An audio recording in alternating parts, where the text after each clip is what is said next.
അവയവദാനത്തിലൂടെ 5 കുരുന്നുകൾക്ക് പുതുജീവൻ നൽകിയ ആലിൻ ഷെറിൻ എബ്രഹാമിനെ മൻ കി ബാത്തിൽ അനുസ്മരിച്ച് പ്രധാനമന്ത്രി നരേന്ദ്രമോദി. അവയവദാനത്തിന്റെ പ്രാധാന്യം ഓർമ്മപ്പെടുത്തിയാണ് ആലിൻ യാത്രയായതെന്ന് പ്രധാനമന്ത്രി പറഞ്ഞു. രാജ്യം നൽകുന്ന അംഗീകാരമായി കാണുന്നു എന്നാണ് ആളിന്റെ മുത്തച്ഛൻ ഇതിനോട് പ്രതികരിച്ചത്.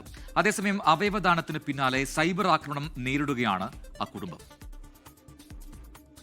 അവയവദാനത്തിൽ പുതുചരിത്രം കുറിച്ച് വിട പറഞ്ഞ കുഞ്ഞുമാലാഖ ആലിനെ പ്രധാനമന്ത്രിയുടെ വാക്കുകളിലൂടെ രാജ്യം കേട്ടിരുന്നു.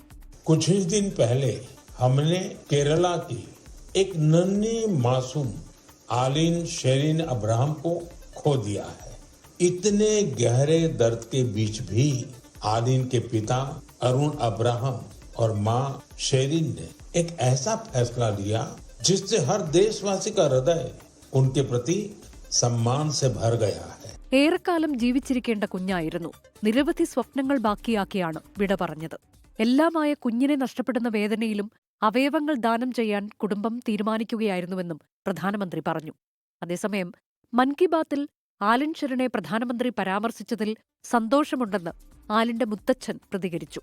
എന്നാൽ അവയവദാനത്തിന് പിന്നാലെ കുടുംബം കടുത്ത സൈബർ ആക്രമണം നേരിടുകയാണെന്ന് റെജി സാമുവേൽ.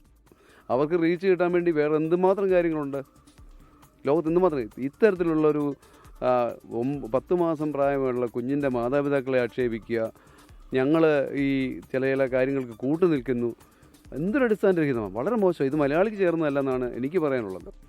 റീച്ച് കിട്ടാൻ അടിസ്ഥാനരഹിതമായ കാര്യങ്ങളാണ് സമൂഹമാധ്യമങ്ങളിലൂടെ പ്രചരിപ്പിക്കുന്നതെന്നും റെജി സാമുവേൽ പറഞ്ഞു. News desk 24. ലോകത്തെവിടെയായാലും ഏത് സമയത്തും 24 വാർത്തകളും ഓഗ്മെന്റഡ് റിയാലിറ്റി പാക്കേജുകളും എക്സ്പ്ലെയിനറുകളും വിശദമായി കാണാൻ ഞങ്ങളുടെ യൂട്യൂബ് ചാനൽ നിങ്ങൾക്ക് സബ്സ്ക്രൈബ് ചെയ്യാം.